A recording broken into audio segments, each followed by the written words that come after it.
Woo! Welcome guys to our new type of videos, the test drives. You've been asking for it for over a year and now we're finally doing it. So, and our first subject of the year is Audi R8 RWS to be more precise. So fairly special, only one of 999 to be made, rear wheel steering, and it's usually we have sometimes concerns that the car is not suited for the track because they're being set up for a street, but actually this car is already being set up by Audi Sport for the track. So it has performance braking package, it has impressive camber setup, which allows us to go a bit closer to the limit, sometimes over the limit, but the car is set up in dynamic mode, which allows us to have some of it playing with it without getting into trouble, because then ESC and traction control kick in without actually interfering too much. So what do you think so far? So far I really like it. I made you make one mistake a moment ago. I've been saying rear wheel steering all day just because we know it's rear wheel drive, but it's just rear wheel drive. It's an amazing car. I mean, you can see how easy it is to drive right here. It's just a lot of fun, very nimble, and what's amazing honestly is the braking capacity. It just stops. And Yep. We're on the stock steel brakes, no ceramics here. Really nice, really nice car. Yeah, absolutely. I was impressed with it. I first took it out, did 2 laps just to get used to it, get the tires up to temperature. And after that, as I started pushing and when I had to extend my braking point and actually braking harder, I was starting getting really impressed by the brakes. And actually, also the acceleration and then going down into T-guard and going into brakes. Your first reaction on your first lap, you said, wow. Yeah, it really is phenomenal. I can't complain one bit. Yeah, that's very good. Yeah, we're going now into Schwedenkreuz, starting to turn in, going slightly, below 200 kilometers an hour. The car gives quite some confidence, but if you go actually on a more faster sections and a bit more bumpy, you could feel that the car needs a bit of more downforce. Yes, what's happening is basically like a miss hit miss. As you come in where you could normally take a nice high-speed trail brake into it, what happens is you get a little bit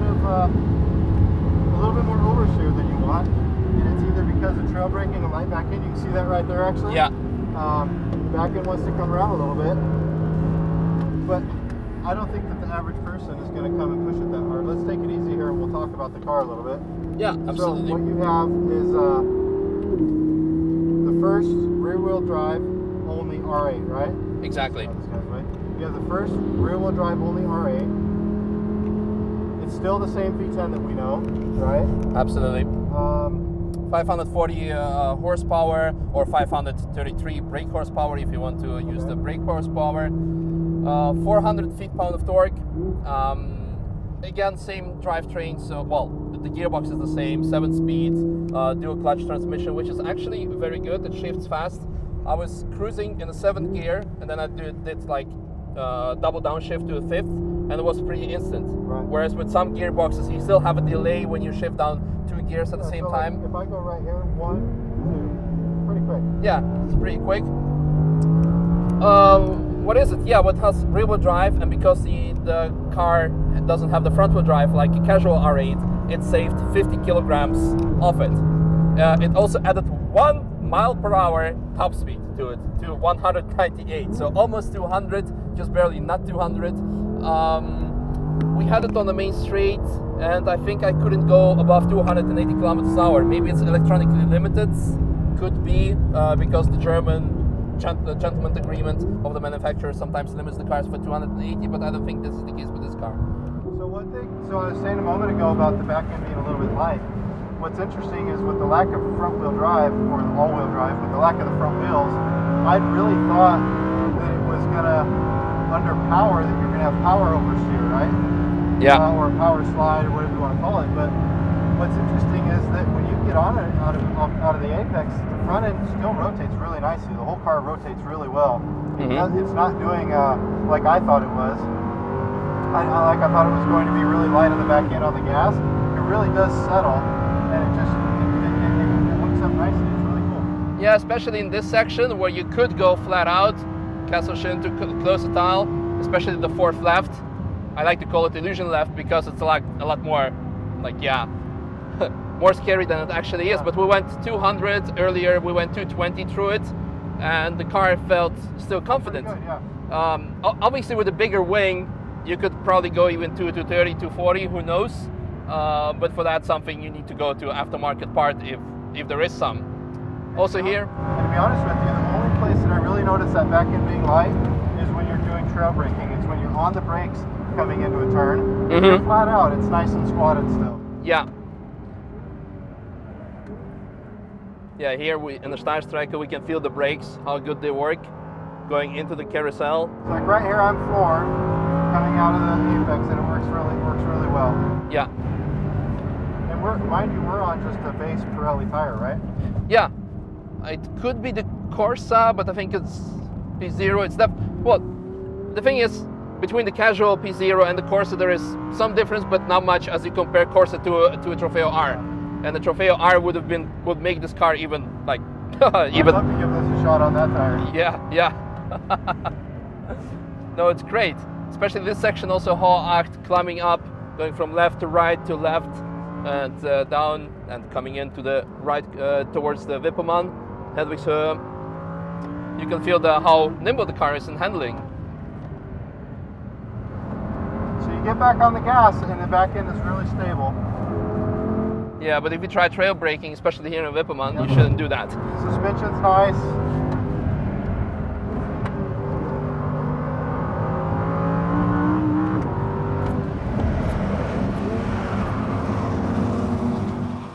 Very good. You had the R8 V10 before that yourself, the previous generation. So how would you compare? If you can even compare, because of course there's a generation between the cars. Well, you can. I mean, the motor's what I remember. The motor's amazing. You got the thing that, I'll be honest with you, you know what I noticed the most? What? Right here is this car right here doesn't understeer like the old one does. Because of elimination of the all-wheel drive. I think so. You've got less weight out front, and it has a much sharper front end. Yeah. No, I'll be honest with you. I mean, sometimes I also joke Audi having Audi steer because it's all-wheel drive. But this car, I was very surprised that it handles like it should be. And some test drivers who drove it, they say this is how the R8 should have been in the first place. But then again, R8 is kind of a daily supercar, if I may say so. If you have the Quattro version, the all-wheel drive, when you look inside, the level of comfort is just amazing. And this is something you could daily. It's when you have it in comfort mode, it has all you need, well, from a daily driver.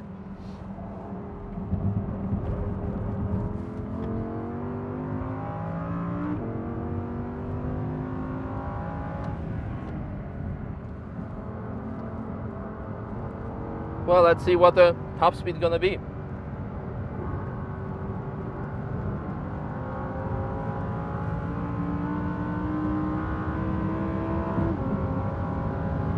Speaking of comfort, we're doing like 250 plus, almost 300.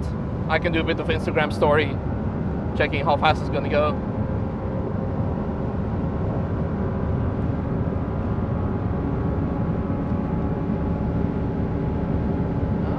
No, it's climbing above 280, so disregard my previous comment. Honestly, what I very much enjoyed about this car is that it's very easy to get used to. I've never driven R8 before, well, especially RWS, and sometimes the learning curve would be a bit of steep. But in this case, you get in, and the car feels confident. Yeah, it does feel really nice.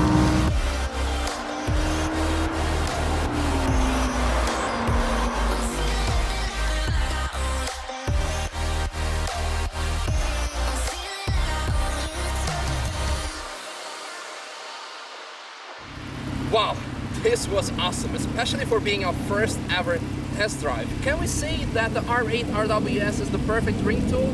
Maybe with a bit of more downforce in the back. However, this loose back end is very fun on different types of surface and circumstances. My name is not Chris Harris, I'm not a professional drifter, so we are going to go sideways at the Drift Park Nürburg or City Driving Center number 2, where you can also come and have some fun, whether it's R8 or any other type of car. Well, enough talking, let's hop in and see how this baby handles sideways.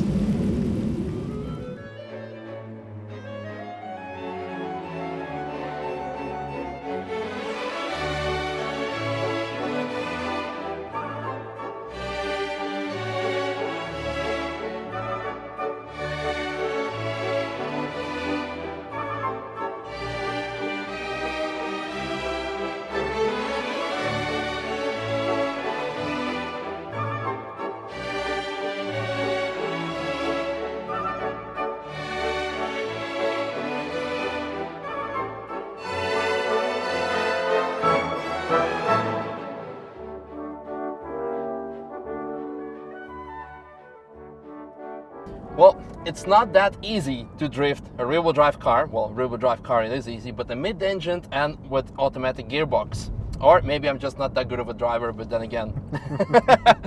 Andy, who had more experience with it, tried it as well, and he said it's quite tricky. Also, people from Audi said to me, it's not really a car that you would drift.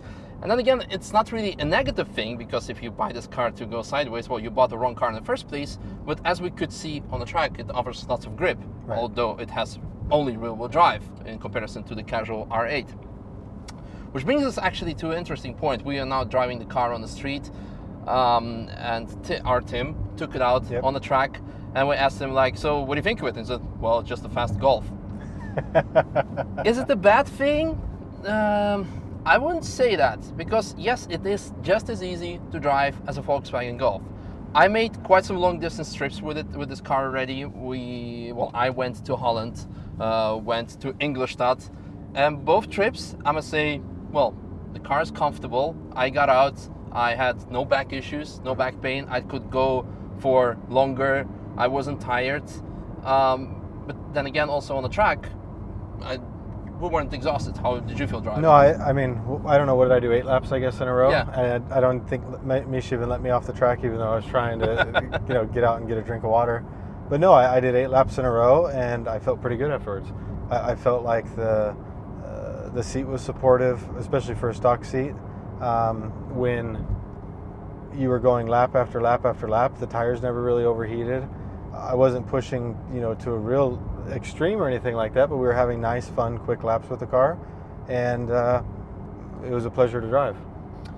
Yeah, absolutely. Regarding the seats, quite often we say, okay, these seats are okay for street, but when you take this car out on the track, it's like, not good, or other way around. It's like bucket seat is way too hardcore. Of course, if you're gonna buy this car purely for track, like we do with most of our cars, then you might think about getting like a real proper bucket seat. Right. But if you do, let's say 50-50 or even 75-25%, doesn't matter which one is track, which one is street, I don't think you would have much issues. And you cannot say the same thing about many of the stock car seats. I mean, for example, if you get into the 675 LT, you're climbing over the chassis, the tub, and then you get in the seat and you've got high sides, a wing that comes around, and you're snug in it. But to be honest with you, after a few kilometers, you're not feeling so well. You want to get out, you want to walk around and everything like that. Mm-hmm. But on the track, it's perfect. You're just stuck in the seat. But you get in this car and you actually have a very nice comfort for driving like this. You could sit in here and drive for 1,000 kilometers if you wanted to, and you're going to still feel good.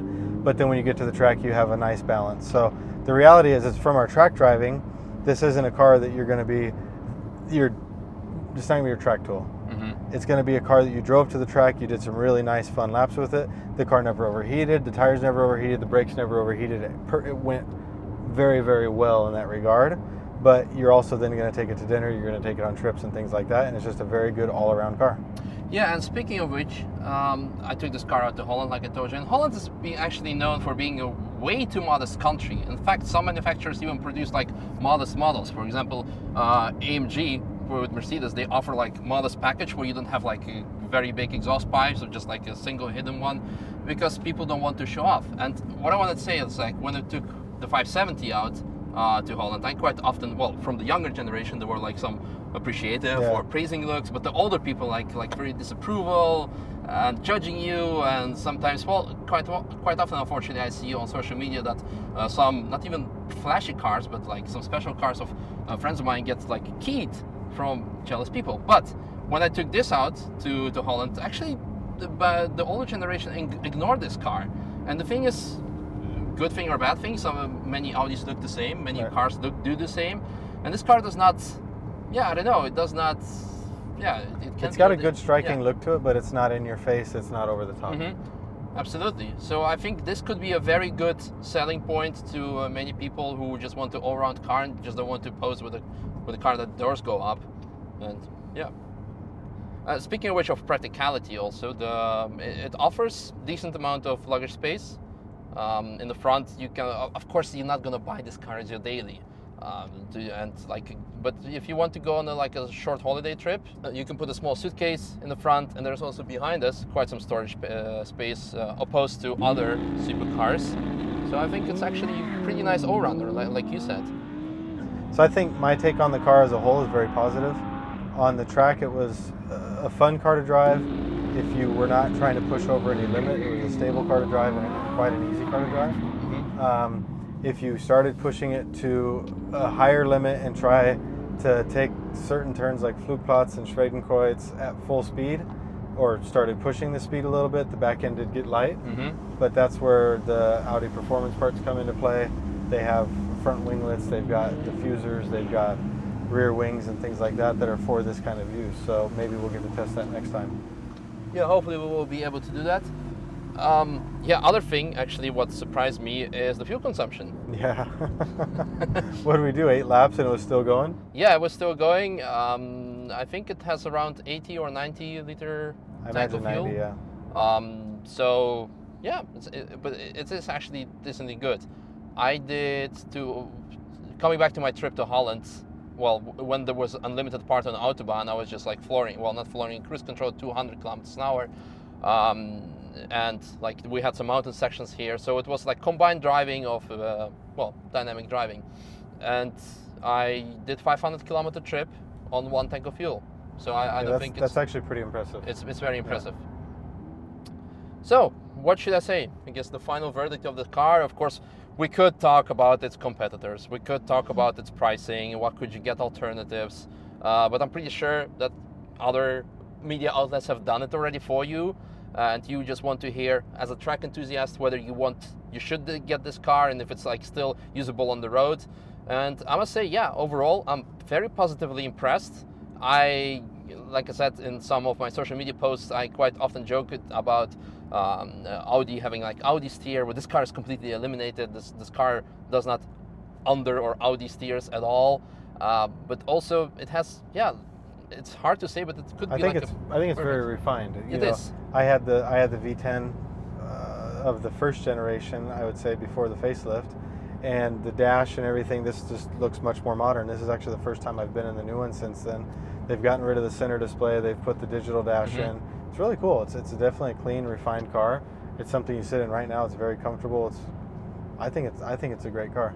It is. It's amazing. So for people who want to have a track car but also go to the club in the evening afterwards, then an R8, I think it doesn't matter whether it's all-wheel drive or RWS, is definitely a car for you. If you want to have more track-focused car, R8, RWS, definitely the car for you. With Audi performance parts would make it even more perfect than it already is. And yeah, go for it. I think I'd consider the V10 Plus with like all of the aero pack, the the Audi performance parts, Audi sport parts, and I think I would actually consider getting one. That's, I think, for me, a true sign of if I like the car or not is if I would consider getting it. And this is actually it's nice. Yeah. And just riding like this is the first time I drove it on the street. You know, I went to the car park and did 8 laps and got out of it, and now this is the first time riding it on the street. It's got very mild mannered. I like it. I like it a lot. Yeah, it's very easy to drive, and if you want to like overtake someone, it's a very fun feature I found out. If you keep the downshift button pressed instead of like, quite often if you want to downshift, you need to like very pedal, so it downshifts through the gears. But when you keep it pressed, it just jumps to the highest gear, and if you keep the upshift button pressed, it just goes directly to the highest gear, that's also nice on the track. There's several cars that have that, but if you're come out of a turn, get on the gas, get to the end of straightaway, come up to the next turn, you hold the downshift button down, it'll actually automatically downshift as soon as it's available. But that's pretty neat too. Yeah. So overall, very positively surprised, and who knows, maybe it will end up in our fleet. Because we need more cars. That's how we do. But for that, you make sure to stay tuned, subscribe, like, share, you know the thing, and let us know what you want to see or not want to see in the next test drive. Thanks for watching. See you next time. Bye guys. Bye-bye.